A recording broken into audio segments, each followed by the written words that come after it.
Hey, what's going on? It's the Bearded One back at you again, new video. Hey, so in today's video, we're gonna talk about a lease back in a purchase and sale agreement. So when you go to purchase a home, there's a certain thing or certain time that you can do a lease back to the seller. So I'm gonna explain to you what that is and what it looks like for you as a buyer and as a seller. So stay tuned to this video. I'll be right back.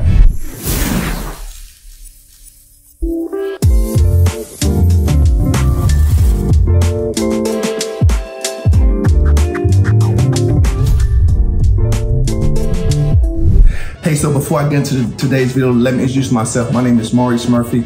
I'm a real estate agent here in Jacksonville, Florida. And on this channel, we talk about real estate goals and how I can help you meet your real estate goals with education and make you more informed buyer and seller. And also I'll talk about things that are going on in Jacksonville and things that I'm doing in the real estate space at the time. So as I said before, today's video, we're gonna talk about a lease back agreement. So there's a certain thing called a lease back agreement where the home is leased back to the seller. So how and why does this happen? So why does this happen sometimes? This happens sometimes, and it happened to me, a recent deal that I did where the seller was building a brand new home and the timeline required them to stay in the current home until they could move into their new home.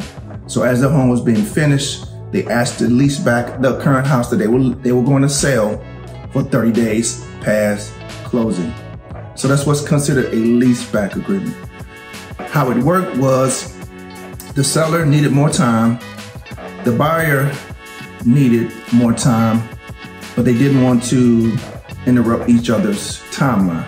Because what happened was the seller was buying a brand new home and the buyer was transferring from another state. They were moving here as a military family, so they needed more time because kids need to be still in school and they wanted to find a house and not be waiting once they got here. So that was the thing. That's how that happened. So the timeline had to match. So the lease back worked this way.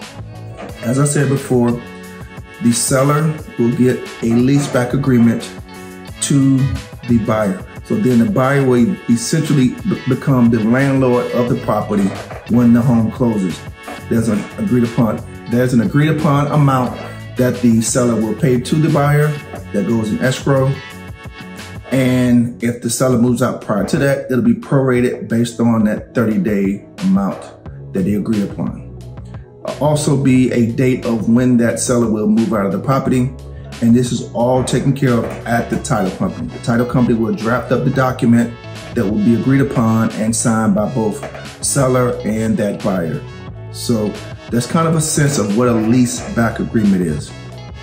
It's just some way to give more time for the seller to stay in the house until they can move on to something else. And this was very popular back when, during COVID, where people wanted to sell their house, but they needed more time to find a new home to move into. So they would do a lease back agreement between seller and buyer. So that's a quick tip for you. Lease back agreement, they do happen. And they just happen because the timelines need to match. And sometimes seller and buyer need more time before they can buy the house or move into the house. So there's the thing, it's for the sellers. Sellers will be able to stay in that home. So that's my lesson for today. So lease back agreement. If you need one, title will get drafted up. And then if you work with a great real estate agent like myself, they'll definitely take care of you, okay? So I am the Bearded One, located here in Jacksonville, Florida. And if you're looking to move to Jacksonville, leave it in the comment section. I'll definitely be reaching out to you, okay? So that's all I have for you today. Talk to you soon. Peace.